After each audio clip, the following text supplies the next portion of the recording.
let's talk about the YNCF, the Young Nigga Conference Finals.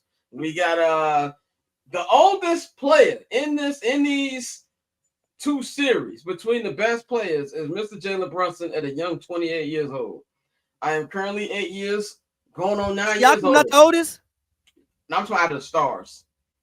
Come Like on, you can't do this to Siakam, bro. no, I'm talking about if you putting together a poster and you're advertised, you can only put two people on there. You're gonna put these two on here for these conference finals. Okay, all right, For the Western Conference, you're gonna put Anthony Edwards and you're gonna all put Shea. I'm not saying he's not a star. right, I'm just saying like for you do the commercial, you can always tell even with the NFL. Like until we got Caleb, they used to always put a linebacker on the promo. It was like dun, dun, dun, dun, dun, dun. You'll see Lamar Jackson, but it's Khalil Mack. Like, yeah. Now they start putting our so that's what I'm saying. And we're going on people who will be on the poster. Is Jalen Brunson is the oldest. Jalen Brunson's 28. Y'all laughing, but the first time I saw Caleb on the ad, I was happy. A part of me felt joy. I was like, I've never had this before. This nigga is used to nose tackles on this poster. When Justin got drafted, the first Bears Packers, it was Aaron Rodgers, and then they threw like Jalen Johnson on there or something. They didn't even put Justin. I was just about to say it went from linebacker to Jalen Johnson. Yeah, exactly. Went to the corner because we didn't have no linebackers at the time. No, it was Roquan. That was Roquan. That's what it was. Oh yeah, Roquan. I forgot about Roquan was the promoter for a long time. Now they put Caleb on there. Man. But anyway, this is the YNCF, man. Like we were just talking to Shakia. She gave us the nice insider's perspective from her, covering the Pacers. But to me, man, we're gonna talk about whether this is good or not for the NBA. It really feels like the dynasty era is over. This is gonna be the first time in the 70-plus history of the NBA that we're gonna have 7 different NBA champions. No back-to-backs since the 2018 Warriors. We have not had a three-peat in 23 years. And if it does happen, it's going to be another 26 years since Kobe and Shaq did. And to me, it shows the difference how the league is, but also at the same time, it makes it look even more impressive for what Kobe and Shaq did or what for Mike and Scotty did. And, even if you want to go back to, Bill Russell in them. It makes it more impressive. But also just shows you're in a new era. Because remember, Pat, we always be talking about the 70s disparity. This is a level of parity we've never seen before. I do think that it's good for the league because you got 4 bright superstars who they at least they're marketable. Now, I think obvious the guy who should be, we talked this on Friday, who they're gonna force into the spotlight is gonna be Anthony Edwards, no matter how much he don't want to do it. But I think he has the most personality out of the 4. Has the most commercials, obviously. Does Jalen Brunson have any commercials? If I haven't seen it, I haven't. Yeah, he got that Villanova one. Yeah. That Villanova one. You got that Villanova one. Shea got that annoying commercial that comes on every 2 minutes with him, Chet and Jay Will. Said Hester make a poster. No, it was all Urlacher. It was always Urlacher. They would show Briggs from Urlacher. Yeah, it was always it was always Urlacher. It was never. I've never seen the Devin Hester versus anybody poster. It was always on Sunday Night Football or Fox. And to that last season, he got trucked out of our TV screens and he tore his ACL, whatever it was, and then we just had Briggs on there. So yeah, I've been through some dark times. But anyway, this is something when you see they have these little bright stars. So I think it's good. I think we've been talking for like a year. Where's the NBA gonna go? No LeBron, no Steph. I feel like they're forcing it now. Like, okay, you ain't got no choice. Everybody gone. Even Tatum, Brown, they gone. Joker's 1999. Gone. NBA 1999. Yeah, but even with 99, at least you had like, No, you didn't. You still had. No, you didn't. I'm trying to think. You might be right. You're right. No, you didn't. Okay, even then. No, you didn't. Because that was not Tim Duncan's rookie year. It's the second year. That was the lockout year. Yeah, that was the lockout year. So they were trying to figure that shit out. I watched one game of that finals. Pat said no immediately. He was like, "Nah." No, you didn't. You're thinking about this in retrospect because of who Tim Duncan became. Yeah, and you're thinking about it in that, but in that time period, it was Tim, Ray Allen, Vince Carter. Allen Iverson was the face. the pseudo face of the league at the still time. They there, didn't want to do The it. Lakers kept getting eliminated, so it wasn't Kobe and Yeah, Shaq. the Jazz was still there, but they was old. Yeah. What was the college? Charles Was it Barkley? He was ring chasing in Houston. He was. Scotty was in Houston. Scotty was in Houston. Chuck wants to act like we don't remember that Houston era. Every time he talk about, oh, Giannis need to stay in Milwaukee. When I was at this team, like, look, man, I know a lot. When I was in Phoenix. Yeah, I know a lot of these niggas is 21 watching the NBA. I remember, brother. I remember you being in Houston coming off the bench. That wash big three of you, Scotty. Coming off the bench. And I game. He was coming off the bench. Coming off the bench at one point. Who was starting? I don't know, but it wasn't him. At one point, he did come off the bench. At one point, he did come off the bench and shit. And then he tore his ACL, and that was he tore his quad. Wasn't it? It was his quad. Yeah. Okay, one of them. Yeah. Remember Michael Jordan was trying to put together that wash big three. He was trying to get Pat and Chuck to come to Washington. That was nothing. That. Yeah, I do not remember that. Yeah, remember that one year that they thought that he was going to leave inside the NBA? And it was like, yeah, we know you might be going to Washington. It was like after the second or third year inside the NBA. They thought he was going to leave. You got me on that one. Yeah, Michael Jordan, bro. Yeah, y'all can look it up on YouTube. Fair. And I noticed because I took a 1-year NBA break after Michael Jordan left the Bulls. I didn't watch until 99, 2000. Then I just immediately started messing with the Lakers because Kobe was my guy. That was really about it. It had to take me a minute because then there was rumors like, oh, Michael Jordan's gonna come back in like the second half of the season, and then never came back. But anyway, Pat, what do you think about this new era in NBA basketball? Do you think it's going to be like this for a while? And do you think this is ultimately good for the NBA? I mean, yes, I do think it's good for the league. I think it's good for the league in general just because of the fact that, again, you need new stars, bro. You have to have new people to care about, bro. Bron, KD, Steph, whoever else you want to name, these guys just literally cannot do it forever. It's literally impossible. So the fact that, you have an Ant, you have a Shea, you have a Tyrese, you have a Brunson, especially the Knicks being good, like the way Brunson is gonna be beloved by New York fans pretty much forever now. Even Cat, like there was a point in time in which I feel like Cat in Minnesota, he kind of got his block taken away a little bit. You know what I'm saying? Like Cat came in, and I think that was a GM poll that was midway to the 2010s where people said they would have picked Cat first. Like if you were doing a GM draft and you could have anybody in the league. So for Cat to be in New York, for Cat to come back home again with his story of his career, like I think that's great. And I think we're definitely in like a new era. I won't say that we'll never see a repeat. I just think that it's going to be a lot tougher. Like for instance, I think if the Thunder can win this year, I think they're in a great position to repeat.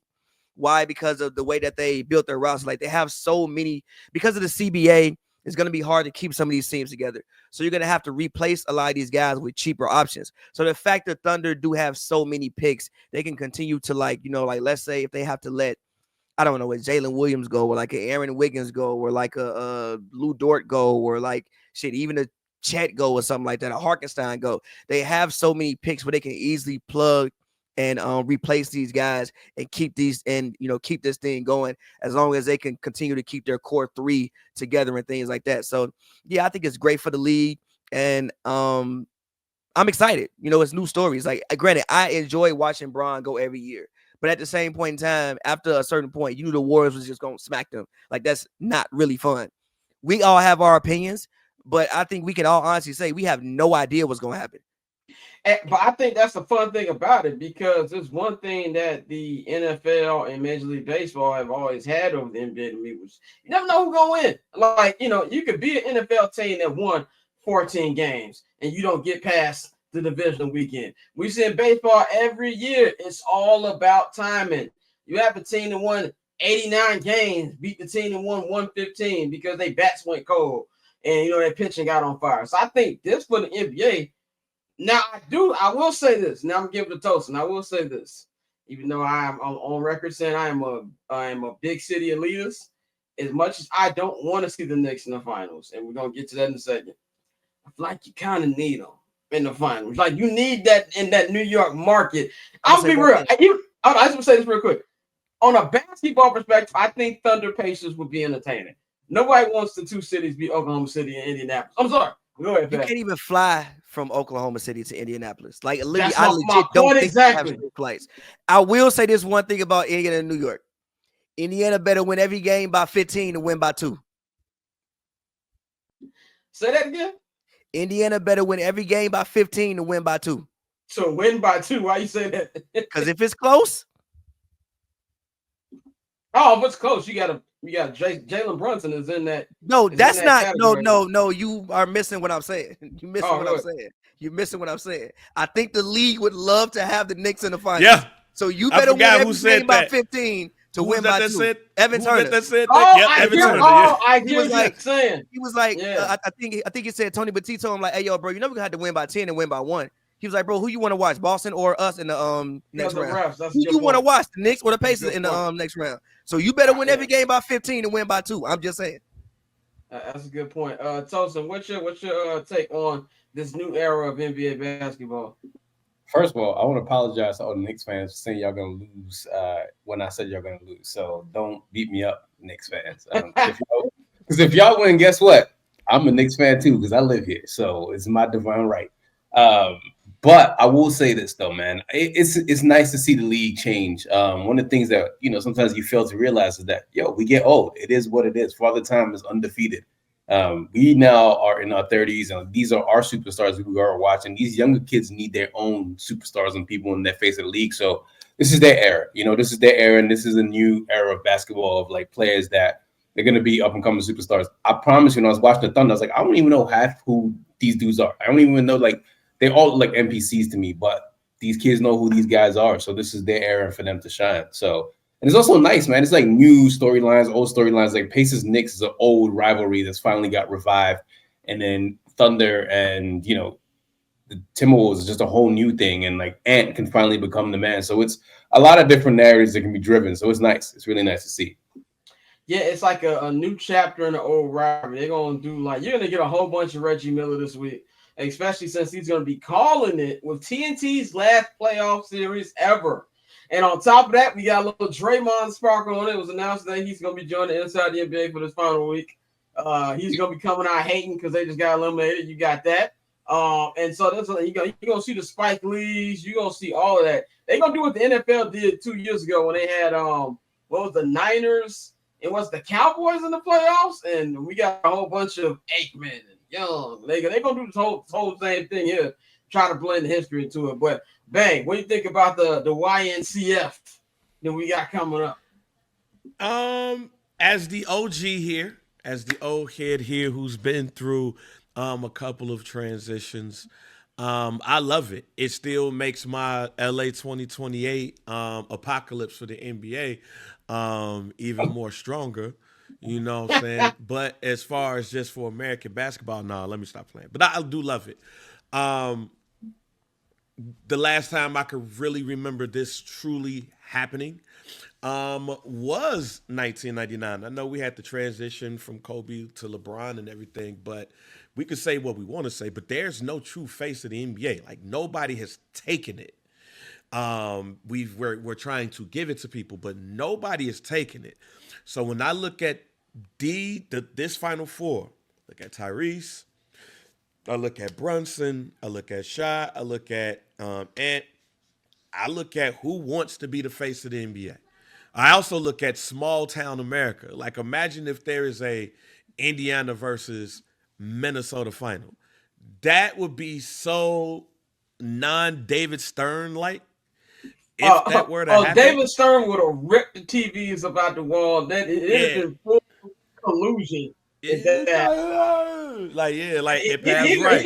He had Tatum out there on his torn Achilles. Somebody, no, nigga. No, you had it. Not on one. But the crazy thing about it is that because the Pacers do have, to me, a star, a facial star. I don't want to give Tyrese Halliburton superstar status yet. I actually don't want to give none of these people superstar status yet.